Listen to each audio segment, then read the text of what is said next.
prayer. And then it's like, yeah, but I don't use it that as much as I should. But I do use it on a consistent basis, like a conversational basis. I had a realization that I compared my prayer life with like other people that I deemed to be more holy than me. And then when you go to LL, you're like, I don't even pray. No, but I said, like, if I was describing something to someone, I would say, look, and then I prayed about it, like, kind of like little half prayers. I often feel like I just pray little half prayers. But what I realized I was doing was just, like, praying all the time while I'm doing something. And I was being hard on myself because I didn't, like, spend as much time as I thought I should just sitting in a place, with my hands folded and... Praying for the likes of me. Yeah. How I picture your mom praying.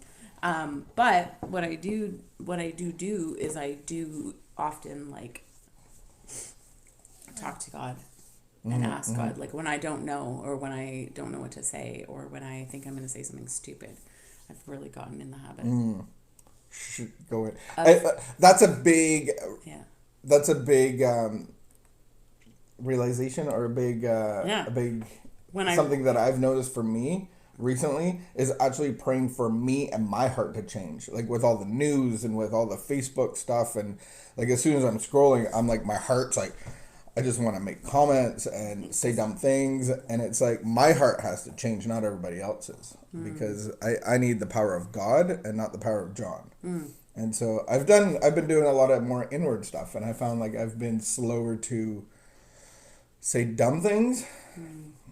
You might totally disagree with that. Buddy, what's your best tool?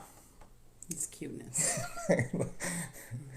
I like just have to look. It's the only thing that's going to keep this dog alive. Oh my goodness. It's his cuteness. And what are you doing today? I'm going on a mini retreat. A road trip? Yeah, well, we want to do a little mini retreat to work on our step work together. Serious business. Together. There's nowhere to go. There's lots of places to go. We were like, if we, like, you just picture like a little retreat center or a chalet, like a little cottage or like a little, because anyway, there's nowhere to go. So we're going to go park beside a river. With coffee. With coffee? A coffee river? Yes. Very cool. So and you're going to, what's the focus? Is there a focus? Step 1. Step 1. Cool. All right, let's start reading. You're so judgy with your face. I think it's so awesome. You're so judgy with your face. No, I always want to put my 2 cents in, but this is my inward prayer life. Oh my goodness, that's actually you biting taking your tongue. Effect, whether you like my face or not. I like your face. I'm actually praying for my mouth to shut up. And so I think I did a really good job. Thank you for doing that. Really good. Your mouth did shut up. Your face didn't, but your mouth did. That's a start. The face apparently I have a face will always that speaks. Follow the mouth. Exactly. I have a face that speaks a lot. And my face says Your a lot face that I says so many words sometimes. don't even realize I'm thinking. Totally changed. When I started when I started getting pushed up in front of people and speaking, you would sit in the front row adoringly, but then you would always be making these faces that didn't fit with what I was saying, and it was so distracting. Remember, I said like you can't sit in the front row, or you gotta like just wear a mask, poker face me. My goodness, I'll be talking about something, and I'm like, what am I saying? Because she's reacting so, and you're just emotional inside, so you're like. And in my head, I'm like, oh, did I swear? What have I said? Anywho.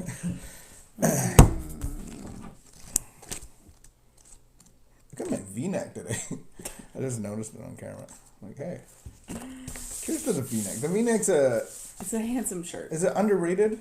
Or was it overrated and now it's kind of underrated by you? It's underrated. I do like the V-neck look. Like, I know my beard gets in the way of it, but maybe it accentuates. I wore a bow tie with my suit last year, and you couldn't see the bow tie. It was a little bit disappointing, but I didn't want to solve the problem. Trim your beard. Trim my beard. Commitment, May 30th. As we walk through life, there are many things and people we may lose or lose out on. If we are unwilling to commit, we need to make a commitment for relationships to grow beyond the dating stage, to have the home or apartment we want, the job we want, or the car we desire. We must commit on a deep level, to careers, to goals, to family, friends, recovery. Trying something will not enable us to succeed. Committing ourselves will. Yet, we need never commit before we are ready. Sometimes out of fear, our fear of commitment is telling us something. We may not want to commit to a particular relationship, purchase, or career. Other times it is a matter of our fears working their way out. Wait then. Wait until the issue becomes clear. Trust yourself. Ask your higher power to remove your fear of commitment. Ask God to remove your blocks to commitment, and ask God for guidance. Ask yourself if you are willing to lose what you will not commit to. Then listen quietly and wait until a decision seems consistently right and comfortable. We need to be able to commit, but we need never commit until we are ready. Trust that you will commit when you want to. God, guide me in making my commitments. Give me the courage to make those that are right for me, the wisdom to not commit to that which does not feel right, and the patience to wait until I know. That's a good one. I think the last sentence, trust that you will commit when you want to, has a lot behind it too, because I think we have to pray that God will give us the desire for what's best for us. Because I can't just do what I want to. I think this is a perfect one going into your little retreat today because you're committing to a process. I'll take a picture of it. That's Sometimes amazing. I take a picture of them because I know that I'm going to want to read it again later.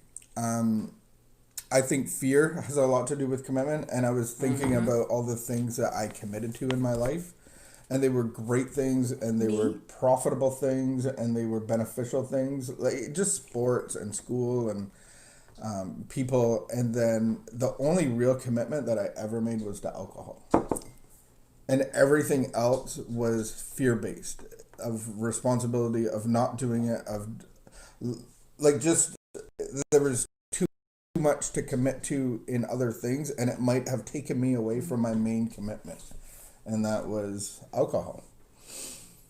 Yeah. And now let your yes be yes and your no be no, and be able to commit to the things that you loved. The alcohol. Loved the alcohol. Loved the alcohol. I think that we don't even realize how committed we are to some things that are, or behaviors that are so harmful to us.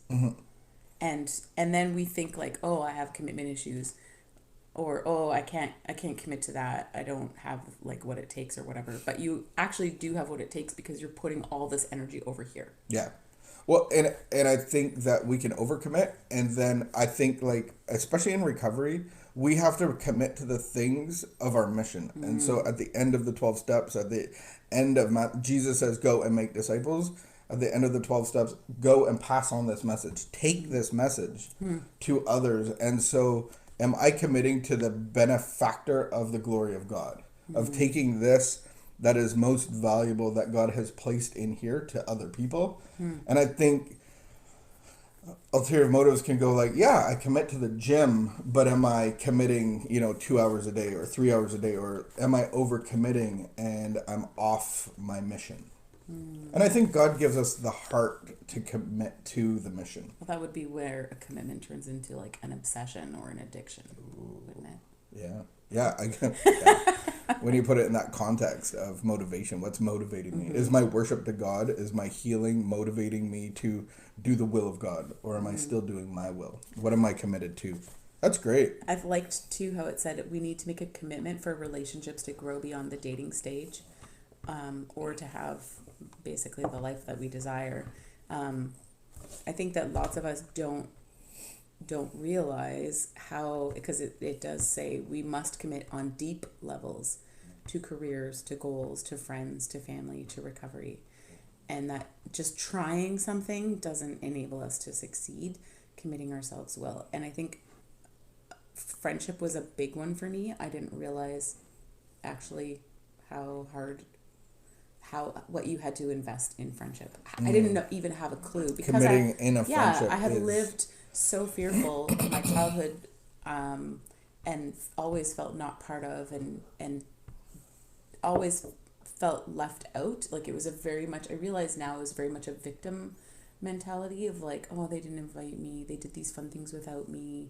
Oh, poor me. Mm-hmm. Oh, I'm not allowed to do this. Almost like messages from your wounding. Yeah. And yet I didn't realize that like I needed to actually be brave and invite people to do things, invite people, and not just like if they couldn't do something once, be sad and feel hurt and rejected, but actually be willing to put myself out there and create opportunity for friendship and what it meant to be a friend to someone. It's easy to say like, oh, I'm just terrible at remembering birthdays. Remember when One Way Ministries invited us on a 2-year adventure. It's like Friends Camp, my kids called it. And we were like, wow, that's a long time. But they introduce it as it takes 2 years to actually build a relationship and a friendship. Mm-hmm. And so that's a big commitment. So for 2 years, we spent time with 10 couples, like intentional time, like days apart with these 10 couples. And several of them were still in contact today. Yeah, for sure. I still talk to and I think a portion of them. That what that does is build like a base level of trust. And we are not in the same like circles. It's not like I can especially see them all in the time. church life. I think our friends are more locational, and so when there's other churches, they're committed to their community. So yeah, and I think that can be true of lots of people. Of you can't actually like see these people all the time. It's not who you can hang out with every day because often the things that you're doing, the people that you're doing them with, become like the people that you spend the most time with, but. That doesn't mean that like when there's a crisis or I need like someone that I trust that I can go to work through a decision or whatever, I can go to those people that I have this like really solid base level of trust. All right. In closing, here's my word. I have learned to shut my mouth. I've done really good. I had to get off social media because of some of the stuff that I was reading. And my word in wisdom would be, I just remembered Paul in Romans, and he says the earth is groaning. Like this is not the end game. The earth is groaning. The earth is a victim to fractured culture and society, a fractured people. And sin has entered this world, and the world is groaning, saying, when is the end? When is Jesus coming back to make all things new and whole? And there's so much division and groaning among the people, whether it's COVID or racism or our own opinions and the inability to have healthy conversations. And there's so much emotion. And it's like we're groaning as a people in isolation, in victim situations, and all of the stuff that's happening.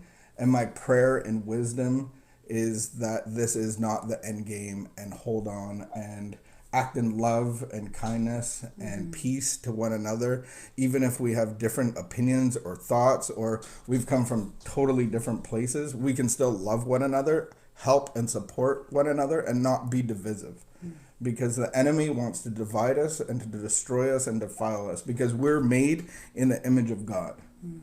And can we just groan as a people, as the world groans, going like, oh, this is hard. This isn't what it should be. This isn't what it needs to be. This isn't the end game.